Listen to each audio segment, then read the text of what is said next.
Salut à tous et bienvenue dans une nouvelle vidéo. Cette vidéo sera la première FAQ de la chaîne, histoire que vous appreniez un petit peu à me connaître.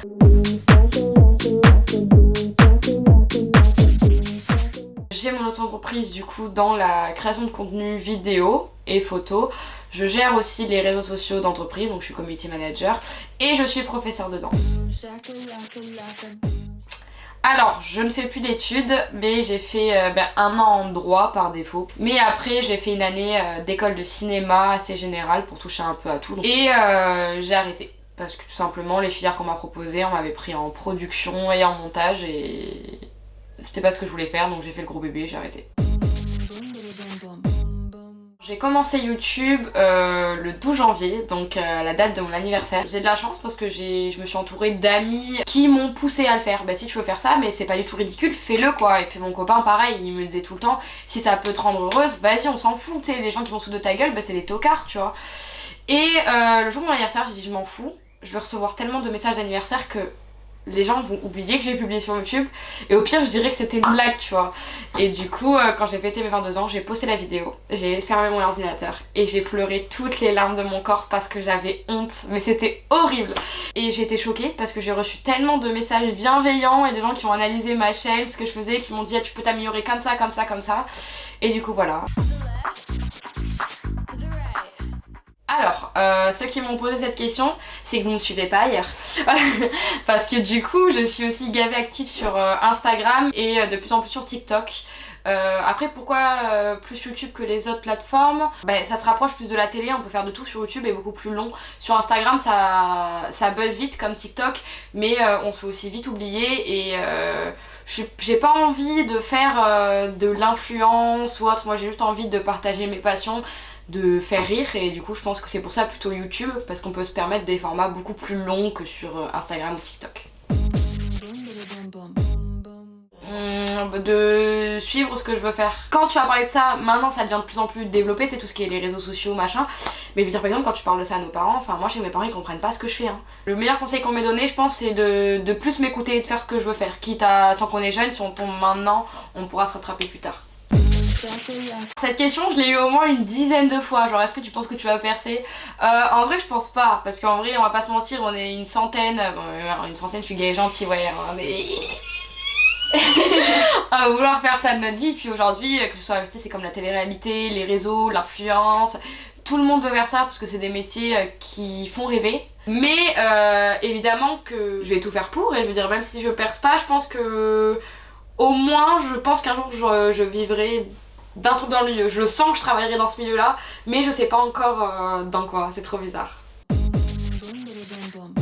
Donc les 3 choses que j'aimerais faire avant de mourir, avoir tu sais une famille, avoir vivre de ma passion et surtout enfin tu sais avoir une belle maison, genre pouvoir faire, si mes enfants ils ont envie de faire une école de cinéma, je leur paye.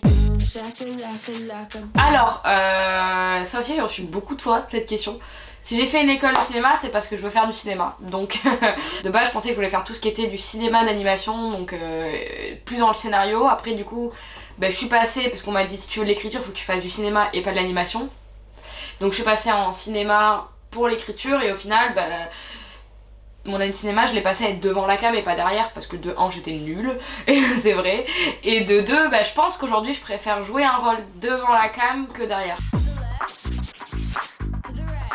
Moi je pense que les réseaux sociaux c'est quelque chose de bien, mais avec un certain contrôle. Donc je trouve que les gens postent un peu tout et n'importe quoi sur les réseaux, donc ça peut être une très bonne chose. Je trouve que tout le monde a sa chance maintenant grâce au réseau.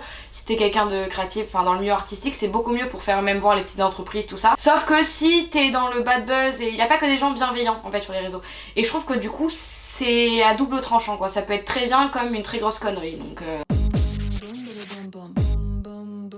alors si c'est physique, mes dents, moi de toute façon sur les vidéos vous le voyez déjà, je souris pas souvent parce que j'aime pas, j'ai des taches.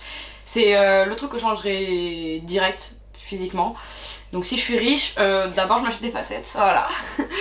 Et mentalement je dirais, alors là je sais que tous ceux qui détestent l'astrologie vous allez dire arrête, mais je suis capricorne et du coup je suis très pessimiste, voilà, je suis très dure avec moi-même. Donc je pense que si je devrais changer un trait de ma personnalité, ça serait ça. Être genre en mode fière de moi et de me montrer, d'être content de ce que j'accomplis et pas dire oh mais t'as pas fait ça, t'as pas fait ça, t'as pas fait ça, voilà.